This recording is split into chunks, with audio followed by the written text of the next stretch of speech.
Welcome, I'm John Caldera, president of the Independence Institute and your devil's advocate. A little later on, we're going to be talking about, well, helping homeless people without government assistance. But first, yes, it's that time of year. The woman who tells you what the facts are, Shaun Boyd. All right, so you've been on Channel 4 every election season. This is your time. Super Bowl. Your Super Bowl. Exciting. You get to decide what's fact and what's fiction in all these ads. You act like it's my opinion. No, it is. It's fact or fiction, right? You are the arbiter of truth when it comes to. First of all, I'm the BS detector. How long have you been doing the fact checks on these ads? Since 2010. And just out of curiosity, Bennett Buck race. Oh, that was a good one. That was a good. All right, so you've now got 8 years under your belt on this, because every year there's something. Have they changed? Have political ads changed, or the tone of them changed, or the meanness in them changed, or is it the same thing? I think it's the same. They were just as nasty back during the Buck Bennett race in 2010 as they are here in 2018. Stapleton Polis, Kaufman Crow. You know how your news teams always like to go out in the snow, the first snow, and you're just standing on the side of the road going, "Hi, it's snowing out here." Stay inside. Yeah, it's really dangerous. You could just film that and then run it each and every time there's snow. The same thing with the flood thing of, there's a flood down here. And the same, it feels the same way every election season. The ads come out. Why did you decide to start fact-checking? Or did you just get the short straw over at Channel 4? So you remember my husband. I do remember your husband. Raj Chauhan started this back, 2006, 2008, back when hardly anybody in the country was doing fact checks. So when he left to become an attorney, the news director went. Is he finally making any money, by the way? He is now. Yeah. Oh, nice. So when he left, I certainly didn't volunteer for it. It was, I was general assignment reporter. I liked what I was doing. The news director decided he wanted me to do it because he thought I was a good researcher and because I could take criticism well.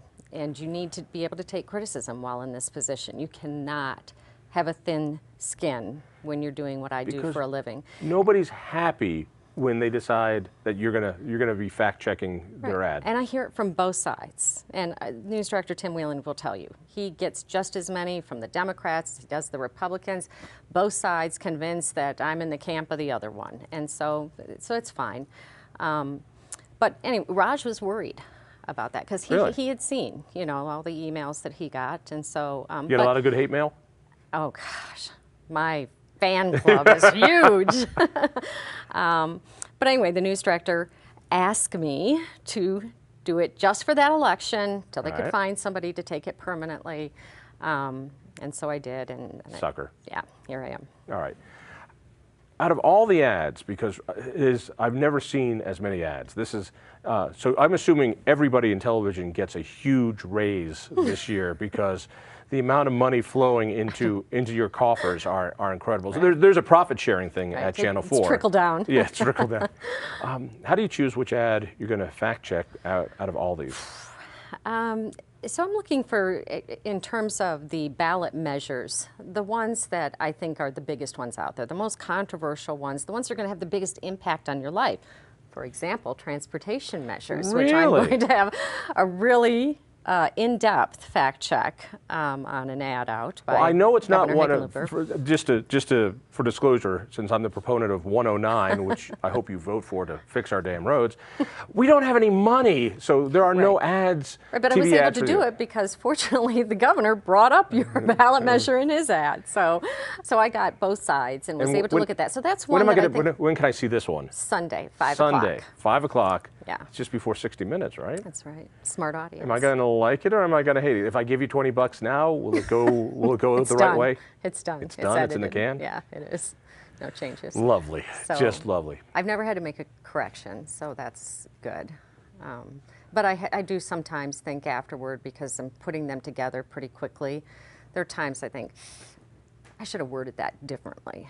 not that it was wrong, but I could have worded it Which better. one was most confusing this year? Which one, The one that was the hardest to do? The transportation actually has been hard because there's so much to both of them, right? And so I had to really look at the research and, you know, the claims. You heard the governor that Fix Our Damn Roads is going to destroy everything. It's going to take money out of healthcare and education. It's going to kill little old ladies, even though we've got $1 billion surplus going everywhere. We got money to give Harvey Weinstein money, but no money for the old ladies if we fix our roads. I wish you'd done an ad. I would have loved to have done an ad. If you can give me some free airtime, I would be happy to do an ad. Well, also, you just finished the 112 ad. The bipartisan one. And I've got to imagine the people who are in favor of 112 were not happy that you said what these guys said are basically true. No, they're not. My emails would reflect that. Yes, really? They're not happy. Which one is harder? Which one's harder to do? The initiatives. I only really work on initiatives because I don't like people, and so doing a candidate's campaign is not a good thing. But candidates are very thin-skinned. Yes. Initiatives don't care what you say. Don't surprise you how candidates are so thin-skinned. Tell me about if you're running for the, I want to name names. I'm not going to name names. Names. We want names. But I am surprised sometimes that they are as thin-skinned as they are. So I'll just leave it at that. Go back in time. Oh, come on. But you said, how did I pick my ads? And I didn't get to finish. I also pick ads based on the races that I think are going to most impact your life. And this year, I think people have underestimated how important the AG race is. And that's why I have looked at ads in that race. There haven't been a lot. But that's a huge one. Congressional District 6 has had a ton of ads, Mike Kaufman's district. And so I've looked at those because that could decide who controls the U.S. House. So that's a really important one. And then, of course, you know, the gubernatorial and the ads that have been out in that. Which of the ads that you've done this year is just the most false? This one? Oh, gosh, I don't know. Oh, come on, just give me one or two. The ad about Polis, you won't like this, but that was over the top. The one where it talked about, you know, he had this fired employee. She was stealing stuff from him. He blocked her from leaving, which is, my husband tells me as an attorney, is allowed. Wait, but that he is shoved allowed? Her. Yeah, you can. If I can stop people from leaving my office? If they're in the process because of committing a crime. Because restraining orders say otherwise. If they're in the process of committing a crime. But the point is, and he did shove her. He admitted that, right? And so it's not that the ad was false. You know, I didn't say it was false. It was the implication behind the ad, I think, that was really just ridiculous. Ads have so much to do, particularly on television ads, I think, with atmosphere. That the atmosphere of the ad, you know, it always starts off, duh, duh, duh, you know, stealing Girl Scout cookies to feed lions. Right, you know, and then it moves to the happy sound when the other guy comes out. But there is an answer we all can get behind. It's this massive tax increase that'll help bunnies live. And it's so formulaic. You know, let me ask you the other question. You've seen this with Raj for 10 years. You've been doing it for 8 years yourself. Do you think these ads actually matter, especially today? Some of them do. That we're so acclimated to them. We've built up a tolerance to them. If they didn't matter, then the campaigns would not be spending millions, tens of millions, hundreds of millions of dollars on these. There is evidence behind it that they do work. Yeah, so I know that they would not be buying TV ads if they didn't think they swayed people. But people don't watch TV, as witnessed by this program. People do not watch TV. So it is the most expensive way to go, and especially as you get closer to the election and you're not a candidate, the costs are It's the most eyeballs on it, though, contrary to what you say. You get the most eyeballs on a TV ad, more so than putting it any place else. Are you working for sales now? This is my salary. These ads do pay. But the problem is, when you do an ad on television, you advertise it to everyone who's watching the Bronco game. Half of them don't vote. That's a waste. Out of the remainder, a third are going to vote this way, a third are going to vote that way. They don't matter. And so it's just this target here. Isn't it smarter just to go knock on their door? I don't know. Maybe you got a point. Put you out of business. I'll put you out of business. Between the candidates and the issues, which one's harder to do? The issues. Why? Absolutely the issues. Just because some of them are, you know, you look at your ballot and how long some of them are, right? And so you really have to dig in and, you know, figure out how it's going to impact people's lives. And the claims are always kind of nuanced with these things. So it's easier, much easier for me when I do candidates to just call it. I mean, I can turn those oftentimes in a day. You know, I ask for backup from this side for the claims that they're making, and I ask for rebuttal from the other side. Here's what the claims are. They both send me over their stuff, and they know. I mean, at the beginning, I lay it out. I'm going to be asking for this stuff, so be ready. So they'll send me over, backup, rebuttal. I'll read through it all, and then usually I'll end up, you know, forwarding maybe something, the backup to the rebuttal person and say, look, you didn't respond to this. This is what they're saying, right? So I share their information with each other. So they all know. So they all know, hey, look, this, and I'm not, it doesn't come as a surprise. I tell people, this is what I'm going to say, and unless you can change, you know, unless you can sway me, this is what I'm saying on the air. This is what you're going to hear tonight. So how cooperative are they? They're very cooperative. When they know that, well, this one's, yeah, kind of, sort of, we stretched it on this one. Yeah, but they'll still. So both sides are equally as cooperative? Yeah, pretty much. Pretty much? Yeah. Come on, are there some that, yeah, here's what we said, and some go, well, we're going to have to talk to the folks out in New York. Better funded campaigns are better at having just tons and tons and tons of backup that they send me, so.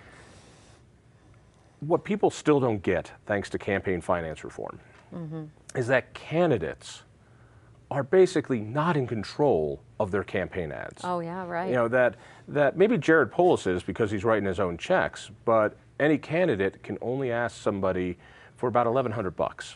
And so every time Jared puts in $1 million, Walker Stapleton has to go get 850 people to max out to get the same amount of money.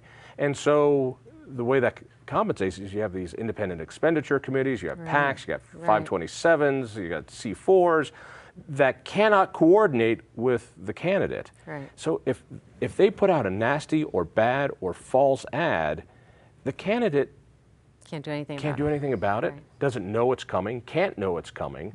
Have you seen one that's really backfired? Something that you've gone out to, we've gone out to help. I would put out the RGA's ad on Hickenlooper, which they almost got, which was when he said that he could release the Chuck E. Cheese killer or give him clemency, I forget what term it is. They said, the governor said he might set him free or something like that to walk. No, the governor never said that. It was scary enough. What the governor said was, I might commute the sentence. You'd still spend your life in jail. But they got it wrong, and so you fact-checked it, or someone fact-checked it, and go, well, that's wrong, and it backfired, and it didn't look good for Beaupre, but he had nothing to do with it. But it wasn't his ad. It wasn't his ad. Right. I've lost control of my own reality checks this this election. You know, people take them and use them, and so it just is what it is. How do you like being the star of so many commercials? Because your reality check is now being used as commercials. Right. And I'm assuming you get some royalty off that. You get a little payment. Right. I'd be retiring at the end of this election. Right. It worries me, honestly, because of my credibility on the line, and especially when so much is used in an ad. The folks in favor of Proposition 112, which deals with the oil and gas setbacks, took a huge chunk of my reality check. So they didn't just run a snippet from me and maybe a snippet from some of the other stations that do fact checks. They ran a huge chunk. And so it made it look like it was my ad, and this is how I feel. So So that's hard because people email and say, I thought you were fair, and I used to watch you all the time, and now I don't think you're fair, and how could you do this? And you could tell them to take it down, and they don't understand. We can't. Yeah, there's nothing you Political can do. advertising is free speech. The Supreme Court has defined twice, 2 cases on this, has said it's free speech. So it's a pretty high bar. Copyright doesn't trump free speech, so they win on these things. Also, Channel 4 or any outlet cannot pull an ad unless they can prove that it's blatantly false. Blatantly false. Right. So when you have a fact check that says this is blatantly false, could Channel 4 yank it? If somebody asks, yes. Really? But oftentimes in those cases, when it's a false statement, it's not. It's misleading. It's not a lie. Well, there's a lot of there's a lot of misleading statements. But even when it's false, I don't think sometimes campaigns are like, I don't care, because it wasn't some outrageous statement. Right. It was some innocuous statement. I only remember this one time with this ad about Jared Polis, that it's actually been pulled, an ad. So I've been doing this now for 8 years, and I think that's the only ad that our attorneys in New York have said, this one has got to go. So it's God strange. bless attorneys, huh? Yeah. All right. Hey, thank you for doing it. I watch each and every one, and each and every one is also on the website to watch. So I hope I'm never a star of one of your reality checks. Shaun, thank you. Stay tuned.